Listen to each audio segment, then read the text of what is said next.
1800년대 중반 언더우드 아펜젤로 선교사님은 우리가 웬만큼 다 알아요. 네네. 그 위의 역사는 잘 모르는데 네.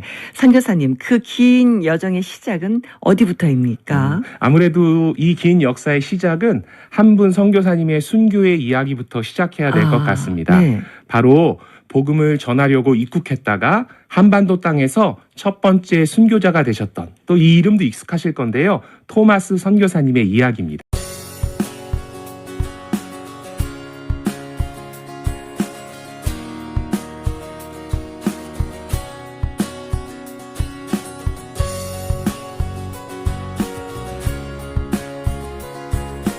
그 사모님이 유산을 하세요. 어떻게? 그때 토마스 선교사님이 쓴 1864년 4월 5일자 편지인데 네. 그거 우리 권사님께서 읽어주시. 여기서 처음 쓰는 편지가 이런 슬픈 소식이 될 줄 몰랐습니다. 내 사랑하는 아내 캐롤라인이 지난달 3월 24일에 세상을 떠나고 말았습니다. 그로 인해 저는 완전히 힘을 잃고 말았습니다. 평소 친했던 미국 선교사 부인의 죽음에 대한 충격으로 3월 20일에 유산을 하고 말았어요. 더 이상 글을 써내려가지 못하겠습니다.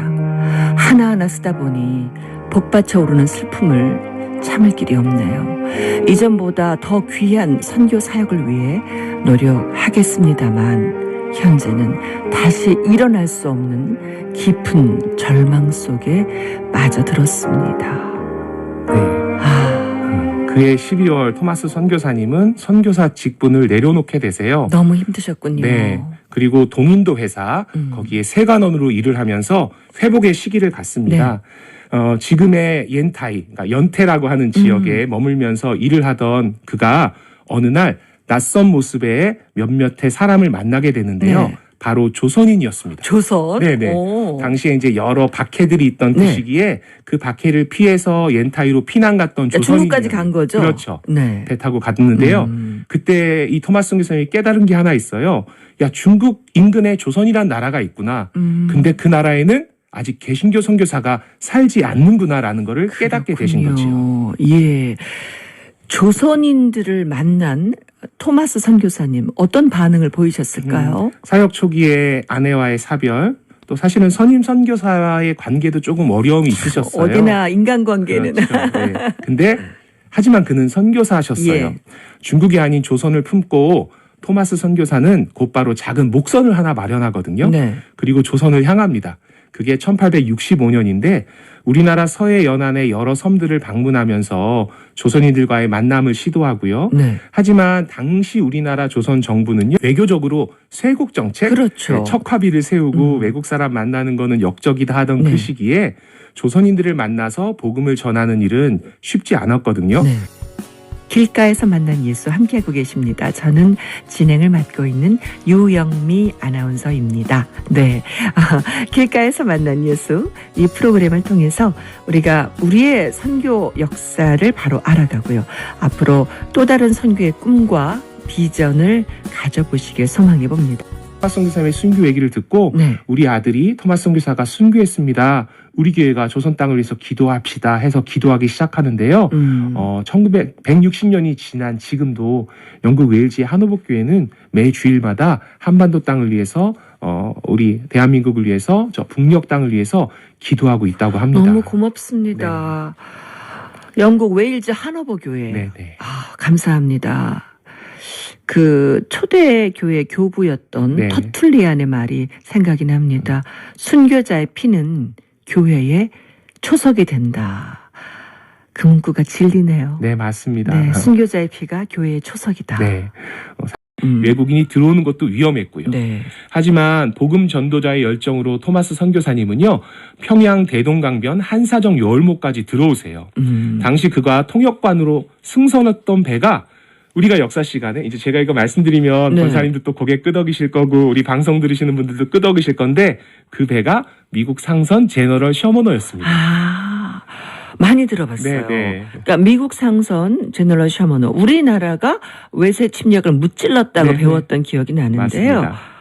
이 배에 네, 토마스 선교사님이 계셨어요? 맞습니다. 어떡해. 서양과 교육 무역하기를 거부했던 조선 정부와 미국 상선 제너럴 셔먼 간의 작은 소요가 일어나는데 그렇죠. 토마스 선교사님이 우리나라에 다시 들어오려고 보니까 작은 목선은 안 되겠는 거예요. 근데 그때 마침 미국 상선이 우리나라랑 무역하려고 할 때 통역관을 찾았어요. 네. 중국말도 할 줄 알면 좋겠고 영어도 할 줄 알면 좋겠고 조선말도 할 줄 알면 좋겠고 예. 그런 인재가 어디 있겠어요. 근데 조선 선교를 준비했던 토마스 선교사님이 조선말을 조금 했기 때문에 네. 그 배에 통역관으로 타고 오셨던 거고요.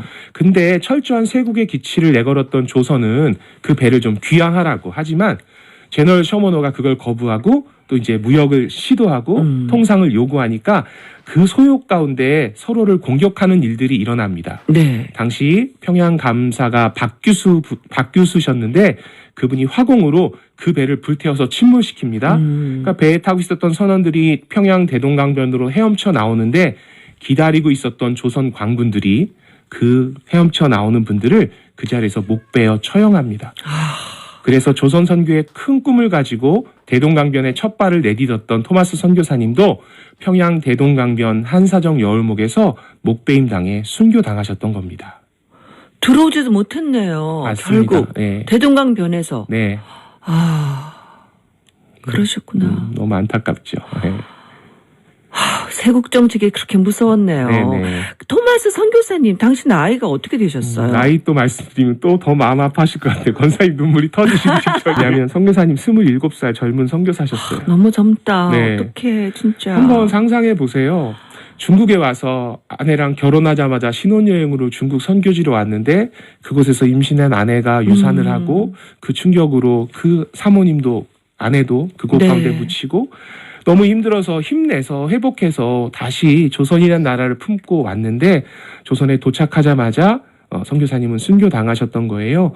27살 젊은 선교사 토마스 선교사의 생애 마지막 순간까지도 자신에게 칼을 겨누었던 병사를 위해 기도했고 성령을 건넵니다. 천사네 천사. 네, 지는데요. 네. 그의 이름이 박충건이라는 분이었는데 예. 시간이 흘러 그 박충건 씨가 예수 그리스도를 영접하고 믿음의 사람이 되세요. 가장 많이 떠오르는 단어가 순종. 네. 치열한 순종. 이 순종이 아닌가 싶습니다. 선교사님들의 그 뼈아픈 감당하기 어려운 순종이 있었기에 그 선교 역사가 펼쳐질 수 있었고 우리가 지금 하나님께 마음껏 예배할 수 있는 이런 상황이 된 것 같습니다. 그 순종에 감사하면서 송정미 씨의 순종 함께 찬양하겠습니다.